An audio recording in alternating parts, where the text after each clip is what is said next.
香港嘅街坊，唔知你有冇發現，最近行街周圍都係嗰啲15蚊一盒嘅平價飯盒，由深水埗、觀塘到元朗，周圍都開到茶尾。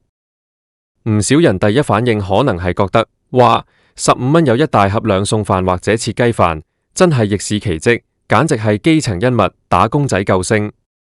但係你又有冇諗過，當一個城市嘅核心商業區、住宅區，全部都充斥住呢種超越常理嘅超低價餐飲嘅時候，背後代表緊啲乜嘢？我今日好直白咁話你知，呢種表面上嘅抗通脹神器，實際上係成個香港餐飲業，以至我哋每一個人生活品質嘅集體自殺。當你每餐都喺度慶幸緊自己用少咗錢嘅時候，一場由消費降級引發嘅海嘯，其實已經悄悄咁吞噬緊我哋以往引以為傲嘅生活方式，而呢個代價可能遠遠超出你想象。我哋先嚟計一條好現實嘅數，喺香港做生意最避唔開嘅就係三座大山：租金、人工、食材成本。今時今日一個洗碗工嘅人工要幾多？一個熟手廚師嘅人工要幾多？再加上鋪租、水電煤氣，一盒賣15蚊嘅飯，佢嘅成本到底要縮到幾極端，先可以有一丁點嘅利潤？答案顯而易見，呢啲15蚊平價餐，佢嘅生存邏輯只有一個，就係全方位嘅極致壓榨。首先被犧牲嘅，絕對係食材嘅質素。你食落口嘅肉，好可能係漂白過嘅冷凍僵屍肉，或者係來源不明嘅重組肉，啲油可能係最廉價、反式脂肪爆棚嘅劣質油，連啲菜都可能係過期或者用大量化肥催生、冇洗乾淨嘅淨菜。當你日日將呢啲化學科技同劣質殘渣吞落肚嘅時候，你表面上係慳咗幾十蚊，但實際上你係用自己條命、自己嘅健康去補貼緊呢個低價。慢性病、三高，甚至更嚴重嘅疾病喺未來等緊你嘅時候，你就會發現今日慳返嚟嘅錢，連未來去醫院睇一次醫生嘅掛號費都唔夠俾。呢個唔係消費，呢個係慢性自殺。除咗食材，被壓榨嘅仲有成個行業嘅生態。一個健康嘅市場應該係一分錢一分貨，有競爭，有進步，大家靠提升味道同服務嚟賺錢。但係當15蚊平價餐變成主流，成個餐飲業就陷入咗一場瘋狂嘅內卷同惡性競爭。隔壁間茶餐廳本來賣開50幾蚊一餐，用本地新鮮豬肉，火候十足，但係因為街頭街尾都開滿15蚊飯盒，啲客流失晒，迫於無奈，佢一係就跟住降價，跟住一齊用劣質食材，一係就只能夠默默等死，執笠結業。結果呢？嗰啲真正用心做餐飲，想保留香港本土味道，講究傳統手藝嘅師傅同小店，一間一間咁被逼入死胡同。最後成條街剩返啲乜嘢？剩返一式一樣，好似工廠流水線咁生產出嚟嘅預製菜飯盒。香港以前係聞名世界嘅美食天堂，我哋有精緻嘅大排檔，有鑊氣十足嘅小炒，有講究新鮮嘅海鮮。但係當大家都追求極致便宜嘅時候，呢啲需要時間、需要成本去傳承嘅飲食文化就會徹底絕跡。我哋親手用自己嘅銀包投選出一個連一餐安樂茶飯都食唔到嘅美食荒漠。更深層次嘅問題係，呢種消費降級背後折射出嚟嘅係成個社會經濟結構嘅崩塌。點解咁多人要去爭住食15蚊嘅飯？因為大家對未來冇晒信心。大環境唔好，減薪、失業潮湧現，好多人份糧可能退返去10幾年前嘅水平。當一個30幾歲正值黃金年華嘅打工仔，每日放工嘅小確幸只係可以買到個15蚊嘅飯盒，而唔係同朋友去居酒屋飲杯嘢，或者去食餐好嘅，呢個社會嘅經濟活力就已經死咗一半。因為餐飲業賺唔到錢，餐飲業老闆就唯有減員工人工，或者索性裁員。員工人工少咗，自然更唔敢消費，又去買更平嘅嘢。呢個就係恐怖嘅通縮惡性循環。你以為自己只係買咗個平飯盒，其實你係加入緊一個將自己人工都一齊拉低嘅漩渦入面。當成個城市嘅消費力都降到最低點，各行各業都會跟住萎縮，最後受害嘅依然係作為打工仔嘅我哋自己。好多人會反駁話，香港人咁聰明，生活逼人，靈活變通下揾平嘢食有咩問題？但係我哋要分清楚，物美價廉同病態低價係兩回事。喺香港呢個高成本嘅城市，15蚊餐已經超越咗正常商業運作嘅底線。它唔係因為科技進步帶來嘅成本下降，而係靠剝削食物安全、剝削勞工權益、剝削生活尊嚴嚟達成嘅。當你覺得食15蚊飯好正常嘅時候，你嘅心態已經在不知不覺中被馴化咗。你開始接受自己只配食呢啲好似精料一樣嘅食物，你開始放棄對生活細節嘅追求，你開始覺得返工咁辛苦，生存咁卑微係理所當然。這種精神上嘅妥協，比物質上嘅貧困更可怕。它會摧毀一個城市嘅活力同創造力。一個充滿住求其啦，有得食算啦，最緊要評分圍嘅社會，係唔可能產生出任何有價值嘅創新同文化嘅。我哋不妨回想一下，以前嘅香港係點樣嘅？即便是幾十年前經濟剛起步嘅年代，我哋嘅長輩雖然辛苦，但係對生活依然有一份執着同要求。收工去冰室飲杯絲襪奶茶，吃個剛出爐嘅菠蘿油，假日常聚酒樓一盅兩件，呢啲唔單止係填飽個肚，而係一種社交，一種對勞動成果嘅肯定，一種生活嘅儀式感。但係依家呢，15蚊嘅平價餐，通常都係用個發泡膠盒裝住，你行喺條街度，好似趕時間咁，求其揾個公園角落，或者匿喺後巷，用幾分鐘時間吞落肚。呢個過程完全冇任何享受可言，純粹係為咗維持生命特徵而進行嘅燃料補充。當我哋嘅生活被簡化到只剩低生存兩個字，當我哋連食飯都變成一種將就同妥協，我哋生活嘅品質、尊嚴同幸福感，到底還剩返幾多？更令人擔憂嘅係，呢種平價陷阱具有極強嘅傳染性。它唔單止停留在餐飲業，現在已經蔓延到零售、娛樂，甚至醫療等各個領域。周圍都係10蚊店、2蚊搭車優惠嘅依賴，各類極低端嘅消費模式大行其道。表面上看，大家嘅生活成本好似降低咗，但實際上面對嘅係全方位嘅服務降級同質量倒退。長此下去，香港原有的高效、優質、專業嘅城市標籤將會被徹底撕掉，取而代之嘅係平庸、劣質同廉價。我們正在用短期嘅慳錢快感，去透支呢個城市幾代人建立起來嘅競爭力同金錢無法衡量嘅生活品味。所以，面對呢些鋪天蓋地嘅15蚊平價餐，我哋真係要保持清醒。這絕對唔係一個值得去慶祝或者推廣嘅現象，相反，它是餐飲業在絕境中嘅集體自殺，是成個社會經濟亮起嘅血紅色警號。作為消費者，我哋當然有選擇平嘢嘅權利，但係我哋心裏一定要明白，呢個世界無免費午餐，更無不切實際嘅平價晚餐。如果我們想追求更好嘅生活，想呢個城市重拾昔日嘅光輝，我哋就必須要對呢種病態嘅消費降級說不。在自己能力範圍之內，多啲去支持那些用心做食物、堅守品質嘅良心小店。因為你每一次嘅消費，唔單止係買一份食物，更係在你為自己想過一個點樣嘅人生，為香港想要一個點樣嘅未來，投下至關重要嘅一票。不要讓15蚊嘅現實妥協，真正毀滅咗你本該擁有嘅精緻生活。當我哋深入去睇呢個現象，你會發現成個城市嘅步調都因為呢種低價競爭而變得好畸形。你想下，一間鋪頭如果每日要靠賣幾百個，甚至上千個15蚊嘅飯盒先至勉強夠交租同出糧，佢嘅工作環境會變成點？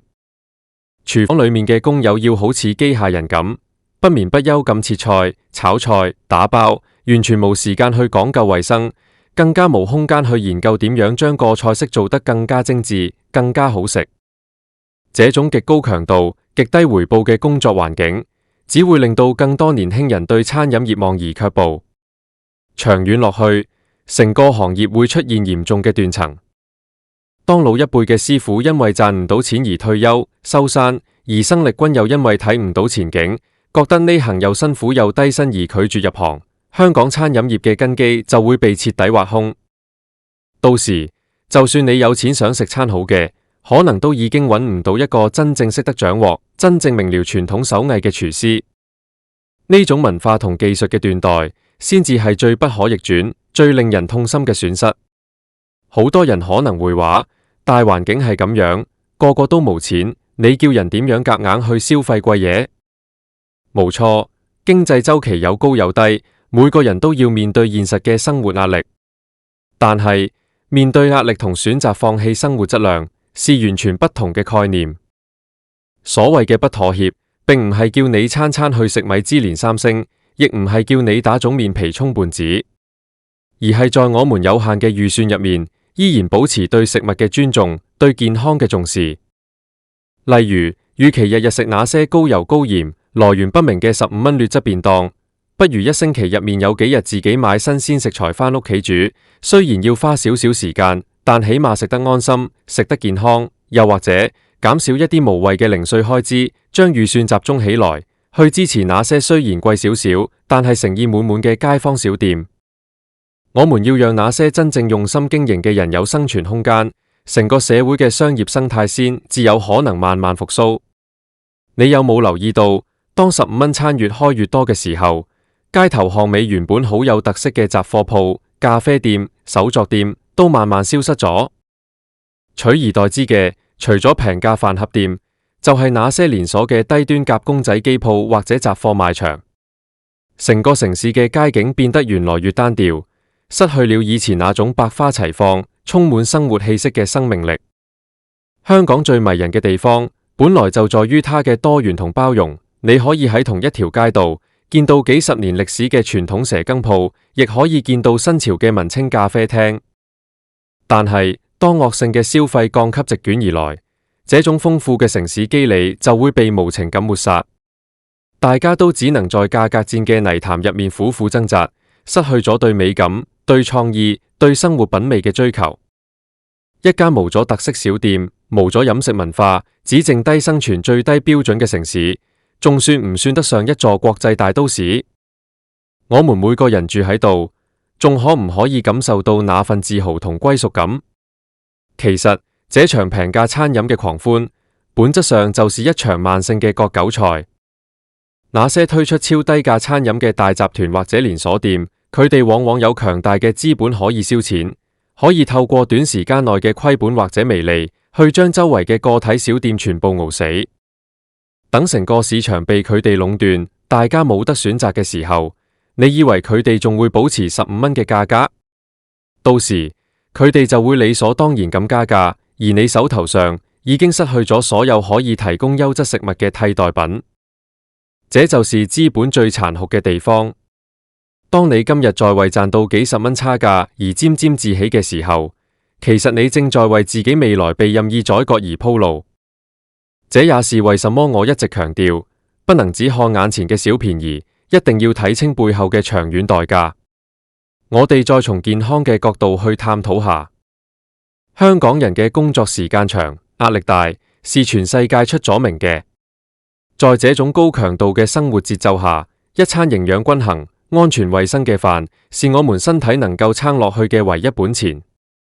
那些平價飯盒，為了追求重口味，掩蓋食材嘅不新鮮，往往會加入大量嘅雞粉、味精、化學醬油以及過量嘅鹽分同劣質食油。長期食用呢些高鈉、高反式脂肪嘅食物，對心血管、肝臟同腎臟嘅負荷是極之巨大嘅。在不知不覺中，你嘅精神變得越來越差，免疫力下降，身體頻頻出現小毛病。你以為是自己年紀大咗或者返工太累，其實很大程度上是因為你每日吃進肚入面嘅燃料根本就是有毒嘅劣質品。用損害健康去換取短期的金錢節省，這是世界上最愚蠢、最蝕本嘅交易。健康一旦失去咗，用再多嘅錢都買唔返。這種消費心態嘅轉變，亦在默默影響緊下一代。你想下，如果我哋嘅下一代從小到大見到嘅飲食文化就是發泡膠盒、預製菜，15蚊買個飽，佢哋長大之後，仲點會懂得去欣賞什麼叫做烹飪藝術？佢哋仲點會明白什麼叫做對食材嘅敬畏、對廚藝嘅尊重？一個無了飲食審美嘅世代，佢哋對生活嘅其他方面，例如藝術、文學、建築，必然亦會傾向於追求廉價同快餐化。這才是最深遠、最讓人感到恐懼嘅文化斷層。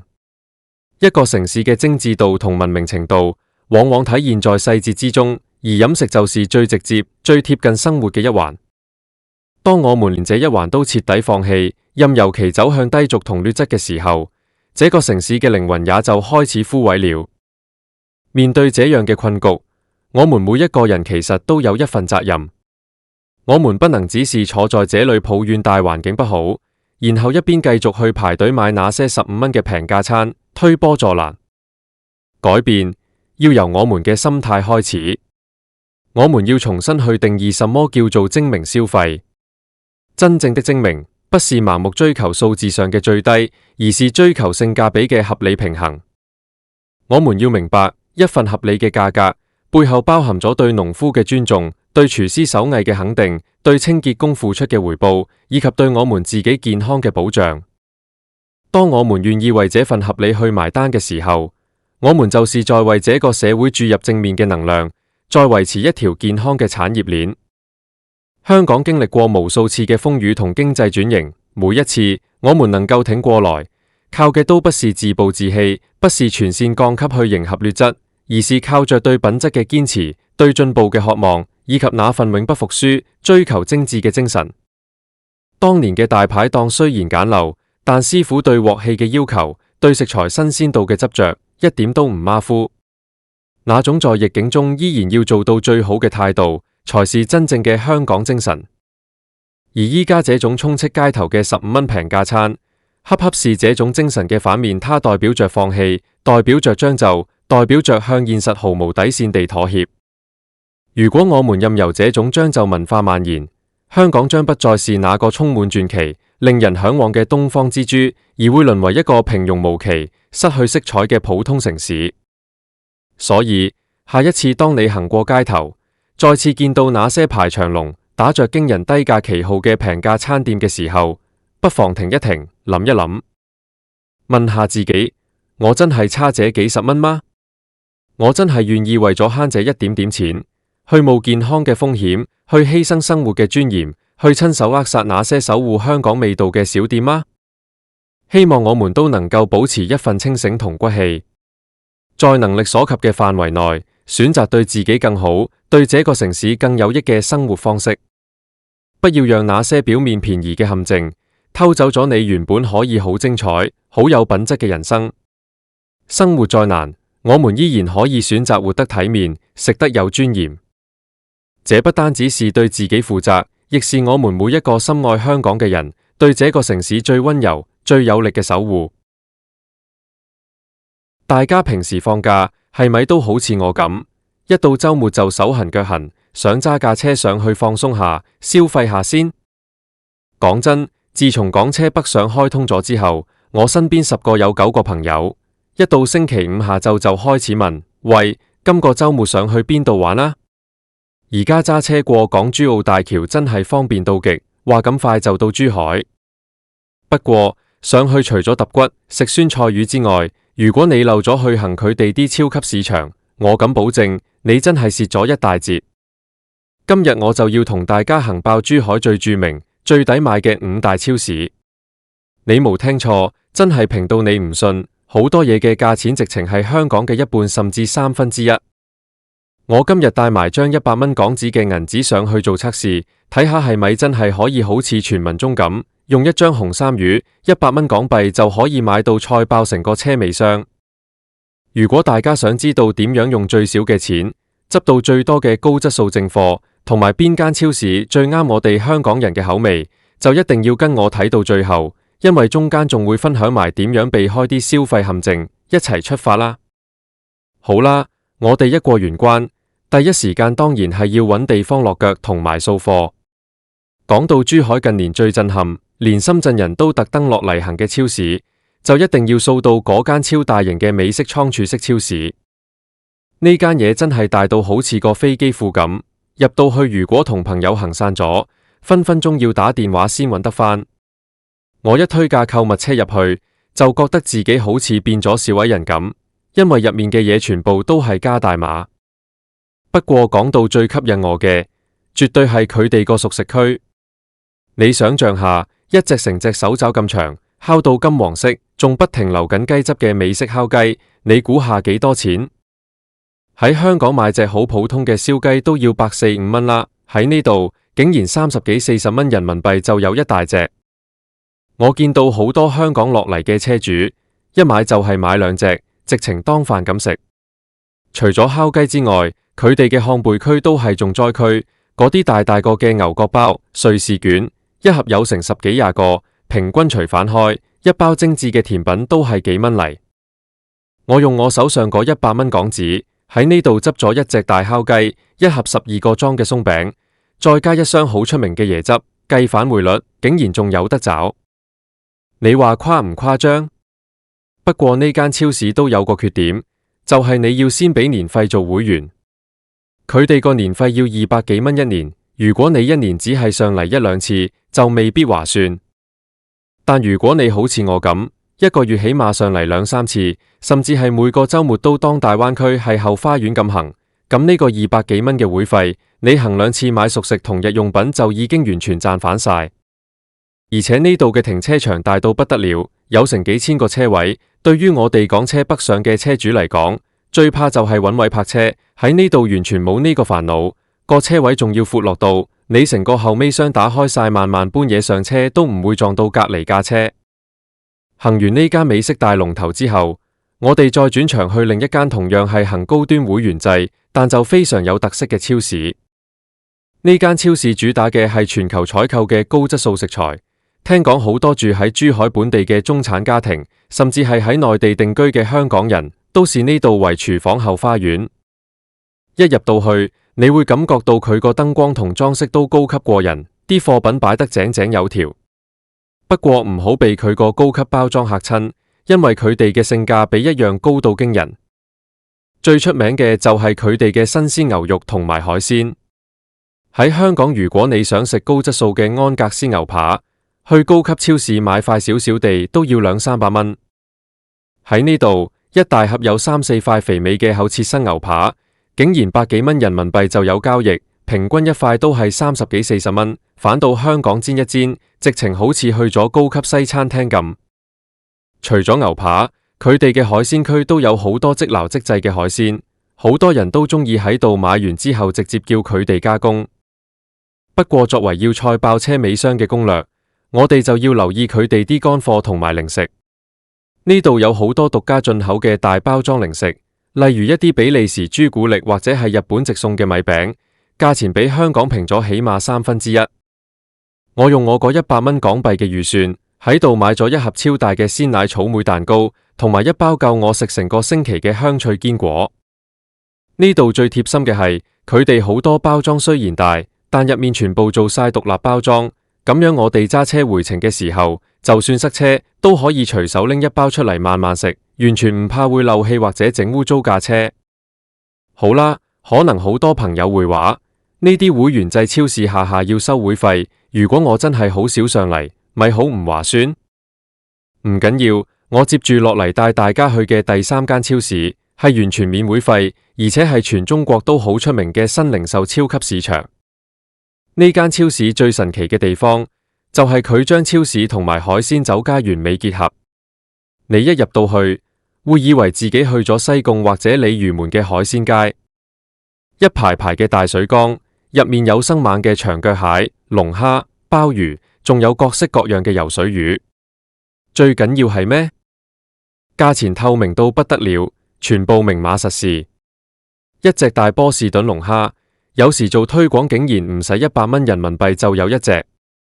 好多香港車主最中意嘅玩法，就係下晝4-5點嚟到，先去水缸挑選好想食嘅海鮮，然後直接俾幾十蚊加工費，叫入面嘅大廚即場幫你整蒜蓉蒸或者椒鹽炒。等個幾鐘之後，你就可以喺超市入面嘅用餐區，用極之平民嘅價錢，享受一餐6星級嘅海鮮大餐。食飽之後，你仲可以直接喺佢哋嘅貨架上買返啲珠海本地或者廣東特產，例如一啲即食嘅糖水、老字號嘅點心，全部都係幾蚊到10幾蚊有交易。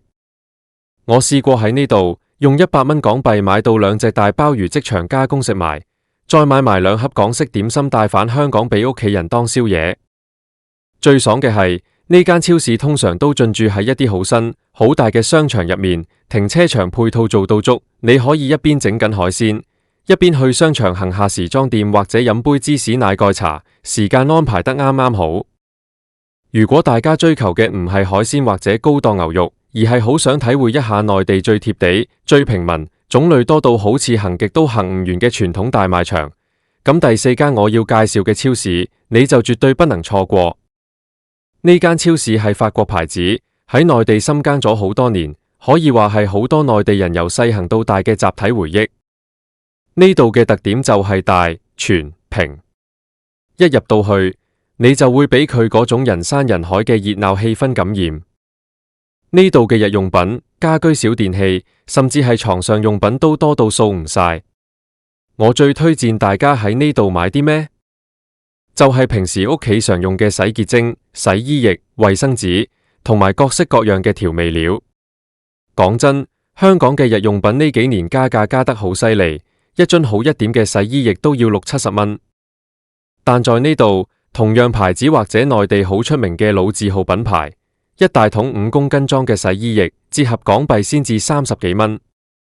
你揸得架車上嚟，車尾箱咁大空間，唔搬返幾桶返香港用真係對唔住自己。仲有啊，如果你中意下廚，呢度嘅醬油、蠔油，甚至係火鍋底料，種類多到你眼花亂。平時喺香港買包麻辣火鍋底料要30幾蚊，呢度10蚊8蚊人民幣就有一大包，仲要係名牌出品。我用手上嗰100蚊港幣喺呢度買咗1桶大洗衣液、2包大火鍋底料、一抽好厚實嘅抽紙，再加1袋新鮮嘅巨峰葡萄，個車尾箱當堂菜咗1/4。而且呢間超市經常做促銷，如果你好彩撞正佢哋做緊買1送1或者限時大減價，你手上嘅100蚊港幣購買力直情好似放大咗3倍咁，直情好似唔使錢咁搬。最後一站，我要帶大家去一間充滿文青氣息，同時又將傳統供應鏈做到極致嘅本土超市巨頭。呢間超市近年喺國內攞咗好多獎，因為佢哋主打綠色、健康、新鮮。一行入去，你會覺得好似去咗一個好精緻嘅有機農場市場。呢度最厲害嘅係佢哋嘅生鮮蔬菜同水果，佢哋有自己嘅直採基地，所以啲菜由農田去到超市貨架，往往唔使24個鐘。對於我哋呢啲好講究健康、中意食有菜味嘅香港人嚟講，呢度簡直係天堂。你可以見到啲菜心、芥蘭全部洗得乾乾淨淨，用保鮮紙包得整整齊齊，而且價錢平到你發笑。一包夠2個人食嘅新鮮菜心，2-3蚊人民幣就有。最誇張嘅係佢哋嘅水果區，跟住季節轉變，夏天有成個拳頭咁大嘅荔枝，甜到漏嘅水蜜桃，秋天就有肥美嘅陽澄湖大閘蟹同埋爽脆嘅秋月梨。呢度嘅水果價錢往往係香港果欄嘅1半。好多車主落嚟就係為咗一箱箱咁搬啲當季水果返香港。我用我最後嗰100蚊港幣喺度買咗一整箱好香嘅陽山水蜜桃，仲有一大袋新鮮有機蔬菜。計返數，今次呢趟珠海超市之旅真係用幾百蚊港幣就已經將我架7人車嘅車尾箱塞到連倒後鏡都差啲睇唔到。講咗咁多，大家係咪已經蠢蠢欲動，想即刻上網預約港車北上嘅抽籤呢？不過雖然珠海呢5大超市真係平到令人瘋狂，但作為一個精明嘅香港車主，上去掃貨之前，有幾點我一定要好認真咁提醒大家，費事大家回程嘅時候因為一時大意而惹到麻煩。第一點，亦都係最重要嘅一點，就係香港海關對於進口食品是有非常嚴格嘅法例管制。大家切記切記，所有生肉、生海鮮、未經煮熟嘅禽肉，例如生雞鴨、生豬肉，甚至係生雞蛋，全部都係嚴禁帶返香港。就算你喺珠海超市見到啲生牛肉幾咁肥美，啲游水蝦幾咁平，都千萬唔好心大心細想帶返香港過關。如果被香港海關查到，唔單止啲貨品會被沒收，仲要面臨好高嘅罰款，甚至可能要負上刑事責任，咁就真係因小失大。所以好似我頭先咁講，如果你想食海鮮或者生肉，最好嘅方法就係好似喺第三間超市咁，即場叫佢哋加工煮熟，喺內地食飽佢。又或者你買一啲已經完全煮熟、做晒真空包裝嘅熟食，例如熟嘅燒味、真空包裝嘅燒雞，呢啲喺法例上就相對安全。不過，就算係熟食，數量都唔好太過誇張，最好係自己屋企人食得晒嘅份量。第二個小貼士就係關於大包裝貨品嘅存放同處理。我哋好多時見到美式倉儲超市啲嘢咁平，一時衝動就會買好多。但大家要諗下，香港嘅居住環境始終比較精緻。如果你買咗一箱有30個嘅大牛角包，或者是一箱有20支嘅大番茄醬，返到香港你屋企個雪櫃同廚房夠唔夠位放呢？如果買返嚟因為食唔切而過期丟咗，咁就變相係浪費咗。所以我建議大家可以約埋3-5知己，2-3架車一齊港車北上，大家喺超市大推特推嘅時候，可以一齊分享啲大包裝嘅貨品。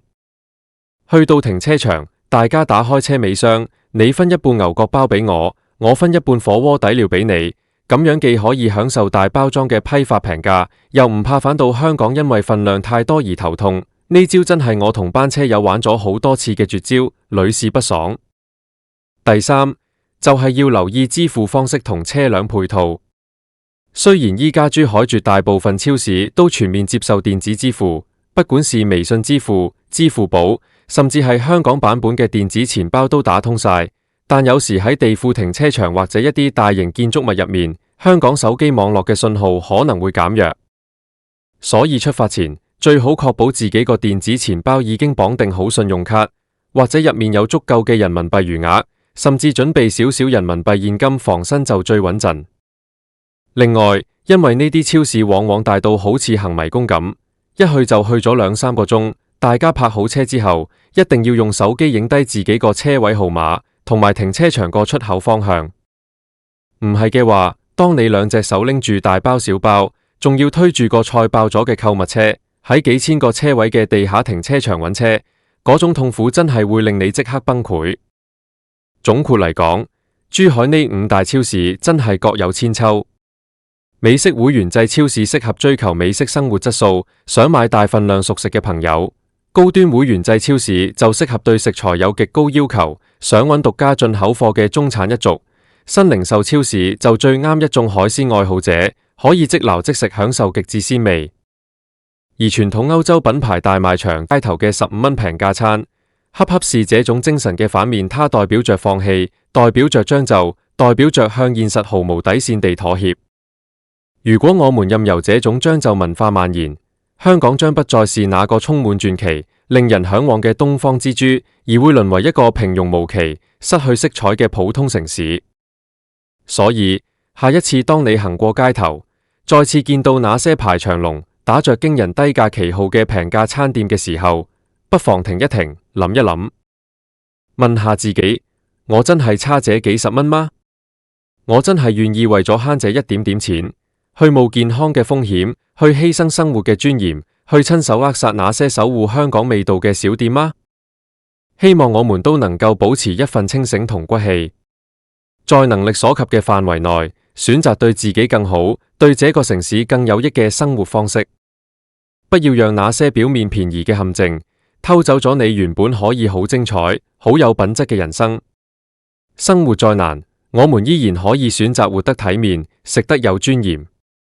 這不單止是對自己負責，亦是我們每一個深愛香港嘅人對這個城市最溫柔、最有力嘅守護。